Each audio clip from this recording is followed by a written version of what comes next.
I'm Jennifer. This is Unearthed Relics, and I've got some more treasures to show off from some recent Goodwilling. Let's dive right in. So right off the bat, one of the things I was most excited to find was a plaid thermos. I actually had a dream about finding a plaid thermos at a sale this past week, so I guess it was meant to be. I found this cute little one called the Happy Little Train Game.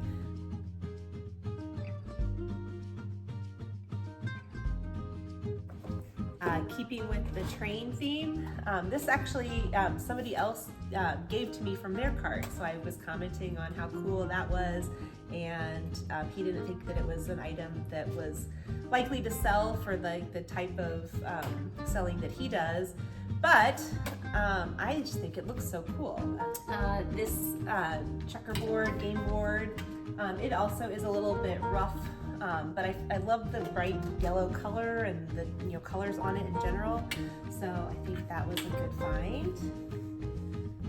And a bunch of the old style dollhouse furniture, renewal. I've seen this brand before and looked it up. It is older. I want to say like 30s, 40s, kind of that era. Lots of little tags.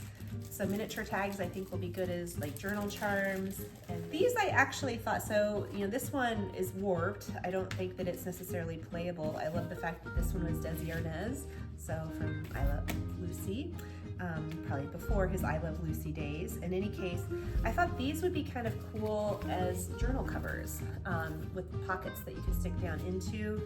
And a really cool tray. It's like a screen tray. I won't tip it over because everything will fall out. But lots and lots of lace, as you can see. Some other really pretty trims. This one was just gorgeous. I found a lot of really cute vintage handkerchiefs that were in pretty good shape, and I loved the bold colors on some of these, so I think those are always really fun and perfect for spring. This one I thought was maybe like either a wedding veil or like a first communion veil, but it was a apron. This is a reproduction of a vintage hat, but it looks to be pretty vintage in and of itself, and I just think it's kind of cool, and the flowers on it were so pretty. A couple letters, numbers, those kinds of things. I have a big collection of those with the goal of building out to being able to spell out different things for different occasions, so add that into the mix. Some sewing notions, cute little things there. Another tape measure, rickrack. We'll try to figure out what I can do with that. I've been doing some crafts with spoons, like where you where you splatten your spoons.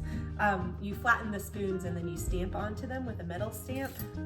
So I found some of these spoons. I don't think they're real silver, so they're perfect for doing that flattening too. And then this one was huge. It gave me a ton of space, but I love the pattern. It's got like the cutout in there, so it's just so dainty and precious, and I thought that would be perfect. So I grabbed a couple of those. They're not all the same pattern, like some of them were kind of a different sort of pattern, but anyway, bag of spoons. That was probably the bulk of what I paid for, to be honest, because it's a moderately heavy bag there, and the rest is pretty light.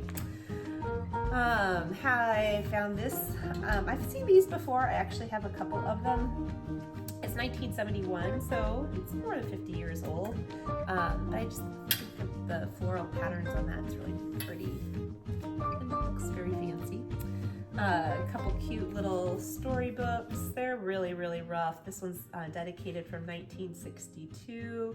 But I think that the images from them I'll be able to use, maybe again in a junk journal. Some of the pages will be fun. This is another one. This is Rackety Boom. This is from Christmas '64. It's got some cute images in it as well. And then this was a cool one from Italy. I love the fact it's kind of like got a day-night scene on the front and back of it. Some decoupage and kind of, what's it called? I guess it is still decoupage when you color it and paste it onto something, but this is a coloring workbook with mushrooms and shells. And this one is Audubon, so birds. So I think these will be really great for collaging because there's some really beautiful images of birds that are just ready to be fussy cut and added into a journal. And then I also found some retro maps. These are both from Indiana, and this really cool old road atlas. But it's got all the different maps. So back in the day before, cell phones could tell you how to get from point A to point B, you'd have to use things like atlases and road maps. So those are my finds for this week. I'm gonna get to crafting. All right, so I am gonna do a flip through of my Junk Journal January journal and the last few pages that I have worked on. When I last showed off my progress, I think I showed day 20 and just the start to day 21, which was peeking out. I had laid down the tissue paper there with the polka dots on it, and the flowers behind it on the page were peeking out, and then I added these pansies from a napkin on the top so that everything could peek through those as well. So there's a whole lot of peeking action there, and got some flower quotes. The next page for day 22, which the prompt was bookshelf, was a really, really serendipitous sort of thing because it had books on it. It was the back of a songbook, and I just added another piece from a book here and a great quote from another kind of home encyclopedia. I want to say that one was even maybe turn of the century or just the early 1900s. In any case, it says, "Without the love of books, the richest man is poor." So a little book themed quote there. For day 23, the prompt was texture. And so I used texture paste to add a little zigzag pattern here, and then a little floral pattern back here, and then inked over that and added another just random quote there. That one says, "Life is uncertain, so eat dessert first." Day 24 was fabric, so I took that one very literally. I don't often use fabric in journals, so I had fun kind of doing a little ruffle for this one to go onto a belly band that I stapled onto the page, and stenciled the image on the background of the page there, and then added in another little poem and a little card. This one peeks out with the date on it, so that one's good for day 24. For day 25, the prompt was ombre, and I used an ombre based stamp pad. I'd never seen one of these before I found it at the Goodwill Outlet, but it actually goes color wise kind of in an ombre sort of effect there. And I used a card to cut out some flowers. I was originally going to use this one, but it was covering up this cute little quote which says, "How lucky I am to have something that makes saying goodbye so hard." And that's a quote from Winnie the Pooh, and I think that's just sweet.